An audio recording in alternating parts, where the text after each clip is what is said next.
climb a tree. Watch out. Ah! Hi there. Welcome to another episode of the Forbidden Limb Podcast, the podcast about the business side of gaming. I'm your host, Richard New, and I'm here as always with Brian Hink and Jeremy Commander. Today we're going to be talking about how important is manufacturing quality. So, hey, we got a couple of games out here on the table in front of us, New Salem and Booze Barons.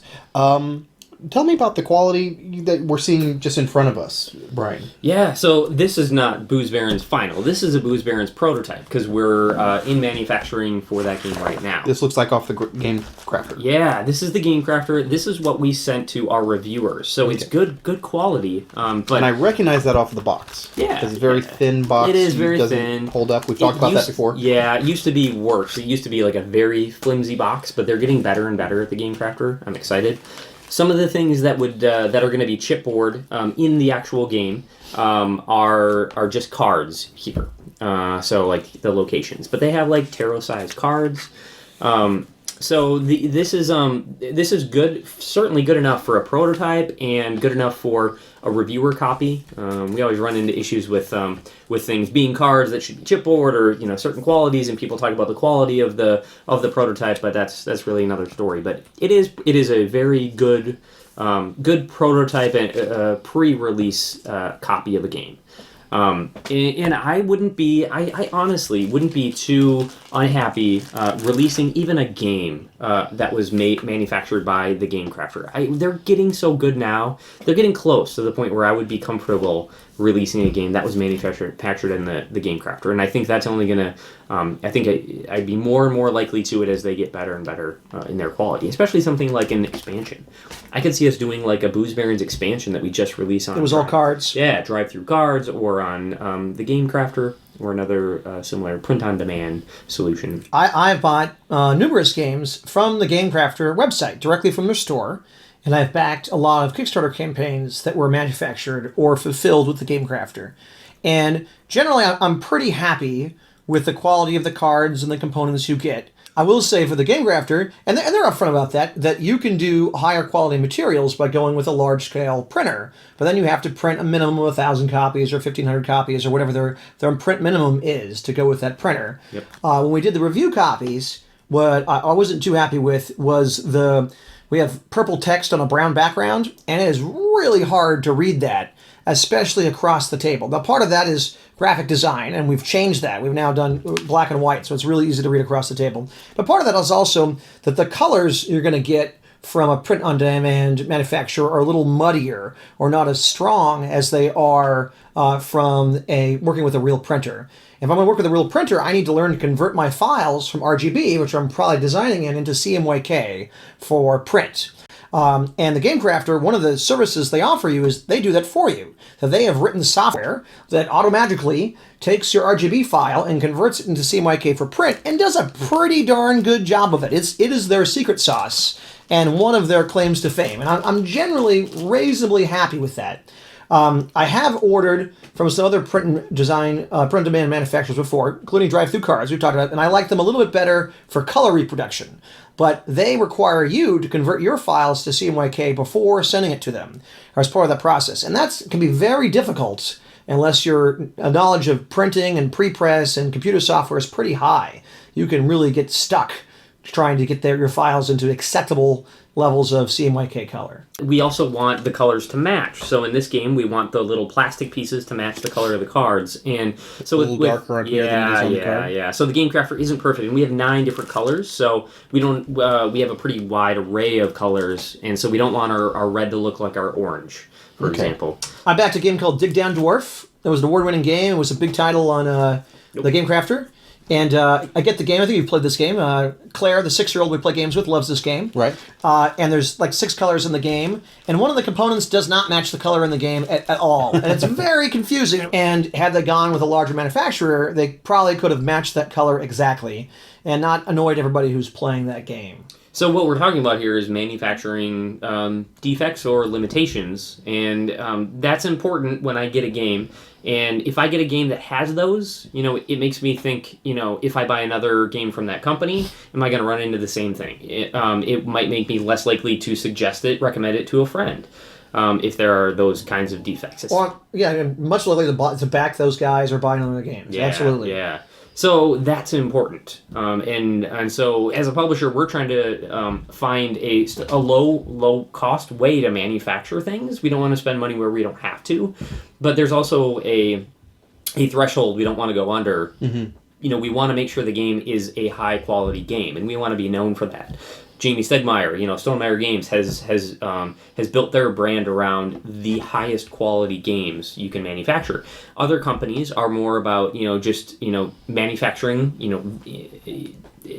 They're kind of make sometimes cheap games, but maybe that's not important to some people, and maybe they can get more out there. And so I guess as a company, you need to figure out where you stand, what's important to you too. But manufacturing somewhere that it's risky to cut corners, and we've kind of seen that at Overworld Games. We've had so like New Salem. This has been out for a little while now, and we have had almost no manufacturing defects, like quality issues with the game. This is manufactured by Panda, so they did an incredible job with this game. We've had other games in the past that have had a high amount of quality defects. This takes a lot of my time to replace those copies for people. We should define that. Like, my card here is crimped at the ends. Yep. It's creased. It's not cut straight. Yep. And for a game where the like a social deduction game where it's very important that the cards are hidden, they're not marked. Exactly. That's a big deal. One card being off means you've really got to replace that to play the game. Yep. So like in Good Cop, Bad Cop, if we have a card with a mark on it, someone is going to need a replacement for that card, because now that's an honest card because it has that little white mark on it. So that's important. It costs a lot of money to replace, even just to send a card or 5 cards. You might have to open up a box of a perfectly good game to now take out the cards that are needed, the replacement components, and send those off to people. You have to get shipping supplies. You have to get labels and envelopes and in hard labor to process that, to figure out what component is missing, go get the right component, put it in an envelope, mail it to that guy, and the time it takes to do that. Yeah, and as a small publisher, I don't have time. I still have a full-time job, and I'm doing this as right now outside of that. So when I also add time to try to ship out a whole bunch of games and do a bunch of replacement parts, I'm not able to invest my time in building the company. All I'm doing is kind of fixing something that I thought I was already done with. Right. And so I might have, if I find a manufacturer where they're going to have a lot of defects, maybe I was able to save some money with them. I better have if they're going to have high quality or high amount of defects. But it's not going to be worth it because it hurts my brand, and it hurts and it takes up a lot of my time. So now I know, and I have firsthand experience that Panda, they weren't the cheapest option. But they weren't that expensive either. And they did a fantastic job. And I have had almost zero time that I've had to spend replacing components. I've had almost zero unhappy customers because they opened the box and found something that wasn't right. And think about that. You get a new game and you're excited to play it, and now you open it up and we can't even play this. And what a downer that is. I don't want my customers to feel that way. So the lowest bid from China is not necessarily who you want to go with. How do I know which one I should go with? Now, here's a question, though. When would quality not be important then? Like, it seems like we've answered the question as, of course, it's hugely important. But maybe I'm willing to risk some quality. So maybe I have this game idea. This is my passion. This is my Save the Whales game. And I've been working on this for 20 years, and I'm not going to be a game company, and I don't ever plan to do a second game after that. This is just my passion to get this out in the world. And I need to maybe put this up on Kickstarter and get it out there for the least amount of money possible, just to get the game out there so it exists. Right. And maybe I only want to set a funding goal of $500 or $1,000. I may need to go with a really cheap manufacturer, knowing that the game quality may not be so great, just to get my dream out there and to make it happen. And that may be a worthwhile trade-off. Yeah.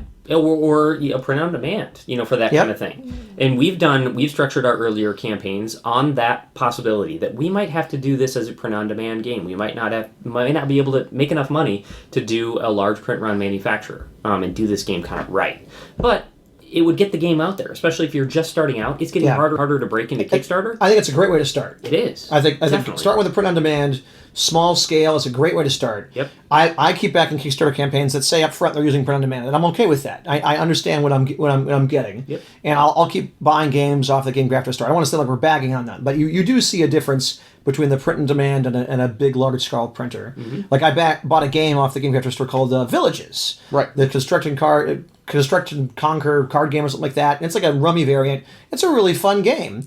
And I bought it off the Game Crafter store because it's one of their best-selling titles. And we played it a bunch, and we literally started wearing out the cards in the game because the card quality, card stock, after a bunch of plays was starting to wear out. It didn't hold up so well. And the print-on-demand guys, they offer different card quality. So does the big printer. You can get different levels of card stock, and whether it's linen-coated or not, so it lasts more plays. If you have a drafting game, really should get high quality cards like linen finish. They can hold up to lots of play. But I was okay with that because I think, I paid like $20-25 for it. And then we literally played it into the ground. And I was like, I I'm can't curious because I haven't done a print on demand myself. As the consumer, do you get to choose what type of printing quality? No. you have for your version? So it's pre-programmed in. The designer is choosing what quality of material they're using. Okay. So when I order from Drive-Thru Cards, they have different quality card stock and different quality that I can order on. But that affects my margin. So if I want to sell my game for $20 or $25 and I up my manufacturing cost a couple dollars per copy by picking the higher quality card stock, then it's going to lower the amount of money that I'm going to make each game, or it might raise what I have to charge for the game. And so I'm making I'm literally influencing my price point, which is important, and my profit margin. Yeah, and so as a designer, do you worry about what the game looks like if you send a game to a publisher to consider for publishing? You meet them at a con. Do you go with the lowest quality you possibly can? Most publishers I've talked to don't really care about the quality of your prototype beyond it needs to be typed and have some basic graphic design. It can't be like handwritten on index cards. That's dumb. That shows you don't appreciate their time. But you don't need to have real art for it or stuff like that. I don't feel like that may give you a competitive advantage if your game looks better than the other games you're showing at the con. But you don't really have to have that because a lot of publishers are just going to throw out your theme and you throw out your art and redo it to fit their line anyways. So they really don't want you to spend a whole lot of time on the art or the theme. They want you to spend the time on the mechanics and the gameplay. So you asked a question earlier. How do you know whether a manufacturer is going to have a good enough quality? You can get quotes from them, for how much is this going to cost, but how do you know, what the quality is going to be like? And we've talked about them sending sample boxes out before. That's a great way to do it, definitely. Yeah, to get samples from them. I got an answer right. All right, yeah. I'm learning. Or I think one time you were considering some new printer in China. Yeah. And you're like, have you ever heard of these guys? Like, I never heard of these guys. We figured out we asked them what else they had manufactured before, and we went and bought some of those off Amazon. Yeah. And so we bought the retail version of a game that they had manufactured and opened it up and looked at it and see what was the quality of the sample we got. Yep, that's one way to do it too. It's also really good if you find somebody, another publisher who has first-hand experience with it. So I can tell anybody everything about the manufacturers I've used. So now I'm exploring another manufacturer, and so I went and asked a whole bunch of people, everybody I could find who has used them in the past, to get feedback on every single part of the process to see where whether they were happy with it, and then two, where potential pitfalls are with that company. Because I imagine you'd probably have to wait a little while into the process. Like, you wouldn't be able to answer that question for someone right after your game has hit shelves. Yeah. How long after games hit shelves would you probably would you think is enough time for a for a designer to know? It's as soon as people start getting it and then having the opportunity to open it and find defects. So I would say maybe 2 months after it hits stores. Okay. People have enough time to get it to stores, buy it, play it, and then let you know if there's something wrong. Okay. I'd say that even with the positive reputation, so now I'm networking. I'm going to Protospiel or Unpub events, and I'm meeting other designers and publishers. Say, hey, who do you print with? Who do you use? Do you like those guys? I'm networking. But even then, I find one I like, and I do a game with them. over time, if they don't scale well, maybe they get really busy and their quality suffers. I may, the first one I did with the game was great, and the second game now I have all these quality issues. I've heard that from several people that like who I picked, they started getting really popular, they started blowing up, and their quality fell behind, and now I have all these damaged components I've got to replace. Yep. And so even if you're happy with the manufacturer, you probably want to be looking at alternatives just to have that in your back pocket in case you need it if somewhere else you could go. And I think the longer you are a publisher, the more manufacturers you test out. And I've heard like Portal Games, like I know they've gone through quite a few manufacturers until they found like the right one. And it's not necessarily just price and quality. It's also things like being close to conventions that you go to. If Essen is your big convention, you could print in maybe the UK or in Germany, and it will be a lot cheaper to ship games there.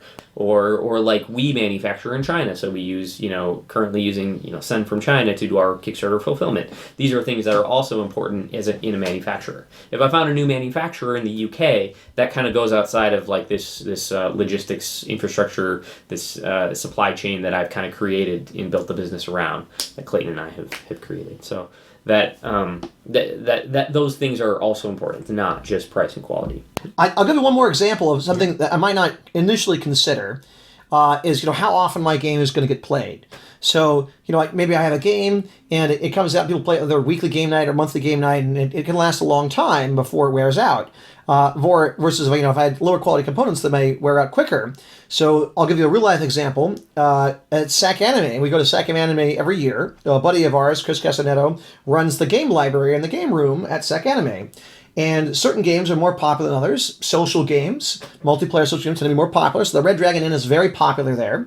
So at SAC Anime, over the course of the weekend, the Red Dragon Inn was one of the most popular played games that kept getting checked out of the library and played continuously over the weekends. There was another big social multiplayer game. I'm not going to call out their names. I don't want to embarrass them. That also got checked out from the library and played about the same number of times. And at the end of the weekend, that other game was wrecked. It was all scratched and beat up, and it was almost to the point where it was in unplayable condition. And it may now come out of the library and not get played anymore. People may not discover that game and go buy it. Versus the Red Dragon Inn, it held up really well. At the end of the weekend, it was still in really good shape, even though it had been played continuously for 3 days. And so there are things that higher quality components or the better quality card, or sometimes you might include sleeves. Or you include little bags with your game so that it lasts longer and can survive more. Yeah, that's something too. If you have components in your game that are kind of unusual sizes, they might not be able to, like these little Euro cards, people might not have Euro sleeves for them. But if you just use a poker size card, then people will more likely have sleeves. Jeremy, when you back a game, do you even know who's manufacturing it? But most of the time, no. That's usually opaque. You don't know who the publisher you're backing, or the designer you're backing, who they're going to manufacture with, and it may or may not say on the box. Some boxes say, I was wondering, and some don't. No. But I didn't see along the edge. I was wondering if it actually said Pandora. I do see Kickstarter campaigns say, we're going to print the game with so-and-so. We're going to print the game with the Game Crafter. We're going to print the game with Panda. And that usually does not influence my decision to buy. It gives me an idea of what class of game I'm backing, but usually it's not a big decision to buy. What does keep me coming back is some manufacturers some game publishers will always spring for the really good manufacturer. They'll always spring for a really high quality. We mentioned Stonemaier has really high quality games. For me, I really appreciate that Crash Games, whenever I back a Crash game, it always comes in an awesome box. I mean, a really nice box. Now they have this little magnetic closure for them, and they're really thick boxes.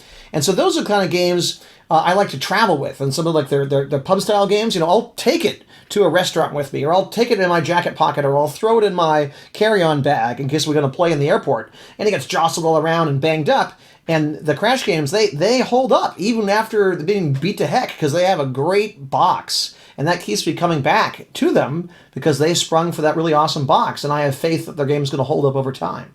Well, thank you, guys. I've been your host, Richard New. I'm here, as always, with Jeremy Commander and Brian Hink. If you're so inclined, Merry Christmas, and I'll see you guys across the table someday. Hey, Richard here to remind you to check out our guild on BoardGameGeek.com. Search for Forbidden Limb under podcasts. Drop us an idea for a future episode or comment on a previous entry. And if you feel like supporting us, you can go to patreon.com. That's patreon.com. Search for Forbidden Limb there as well. Donations are used for equipment to improve the presentation of our podcast. Thanks for watching or listening. Thanks so much for watching the Dice Tower videos. Find more great videos and reviews as well as our top-rated audio podcast at Dicetower.com. You can also find other great shows at Dicetowernetwork.com. I'm Eric Summerer, and you've been watching The Dice Tower. The Dice Tower is sponsored by Cool Stuff Inc., where you can find great games for great prices. Cool stuff in stock. Check them out at CoolStuffInc.com.